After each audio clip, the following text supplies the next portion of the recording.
जय श्री हरि प्रिय भक्तों, स्वागत है आप सभी का हमारे चैनल ओम रस पर। आज हम इस वीडियो में लेकर आए हैं अपरा एकादशी व्रत कथा। तो चलिए शुरू करते हैं। प्रेम से बोलिए ओम नमो भगवते वासुदेवाय।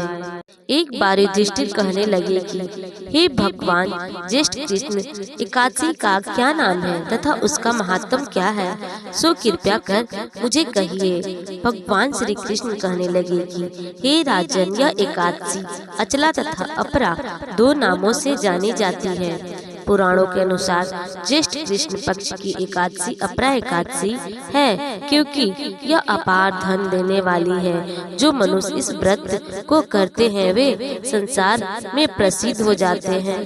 इस दिन भगवान त्रिविक्रम की पूजा की जाती है। अपरा एकादशी के व्रत के प्रभाव से ब्रह्महत्या, भूत योनि, दूसरे की निंदा आदि से सब पाप दूर हो जाते हैं। इस व्रत की करने से परस्त्रीय गमन, झूठी गवाही देना, झूठ बोलना, झूठे शास्त्र पढ़ना या बनाना, झूठा ज्योतिषी बनाना तथा झूठा वेद बनाना आदि सब पाप नष्ट हो जाते हैं। जो क्षत्रिय युद्ध से भाग जाए वे नरकगामी होते हैं, परंतु अपरा एकादशी का व्रत करने से वे सभी स्वर्ग को प्राप्त होते हैं। जो शिष्य गुरु से शिक्षा ग्रहण करते हैं फिर उनकी निंदा करते हैं वे अवश्य नरक में पड़ते हैं, मगर अपरा एकादशी का व्रत करने से वे भी इस पाप से मुक्त हो जाते हैं। जो फल तीनों पुष्कर में कार्तिक पूर्णिमा को स्नान करने से या गंगा तट पर पितरों को पिंड दान करने से प्राप्त होता है, वही अपरा एकादशी का व्रत करने से प्राप्त होता है।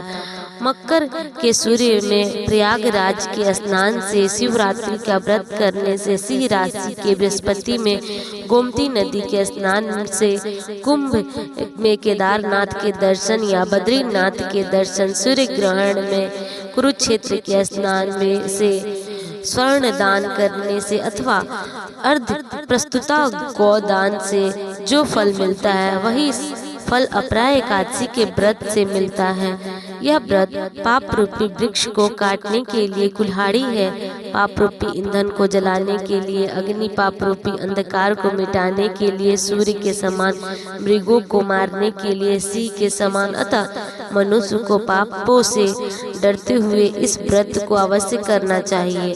अपरा एकादशी का व्रत तथा भगवान का पूजन करने से मनुष्य सब पापों से छूटकर विष्णु लोक को जाता है। इसकी प्रचलित कथा के अनुसार प्राचीन काल में महीध्वज नाम का एक धर्मात्मा राजा था। उसका छोटा भाई ब्रजध्वज बड़ा ही क्रूर, अधर्मी तथा अन्यायी था। वह अपने बड़े भाई से द्वेष रखता था। उस पापी ने एक दिन रात्रि में अपने बड़े भाई की हत्या करके उसकी देह को एक जंगली पीपल के नीचे गाड़ दिया। इस अकाल मृत्यु से राजा प्रेत योनि के रूप में उसी पीपल के पर रहने लगे और अनेक उत्पात करने लगा। एक दिन अचानक घोम्या नाम ऋषि उधर से गुजरे। उन्होंने प्रेत को देखा और तपोबल से उसके अतीत को जान लिया। अपने तपोबल से प्रेत उत्पात का कारण समझा। ऋषि ने प्रसन्न होकर उस प्रेत को पीपल के पेड़ से उतारा तथा परलोक विद्या का उपदेश दिया। दयालु ऋषि ने राजा की प्रेत योनि से मुक्ति के लिए स्वयं ही अपरा यानी अचला एकादशी का व्रत किया और उसे अग्नि से छुड़ाने को उसका पुण्य प्रेत को अर्पित कर दिया। इस पुण्य के प्रभाव से राजा भी प्रेत योनि से मुक्ति हो गए। वह ऋषि को धन्यवाद देता हुआ दिव्य देह धारण कर पुष्पक विमान में बैठकर स्वर्ग को चला गया। हे राजन, यह अपरा एकादशी की कथा मैंने लोकहित के लिए कही है। इससे पढ़ने अथवा सुनने से मनुष्य सब पापों से छूट जाते हैं। भक्तों, अगर आपको यह वीडियो पसंद आई हो तो हमारे चैनल को लाइक करें, शेयर करें और सब्सक्राइब करना ना भूलें। धन्यवाद।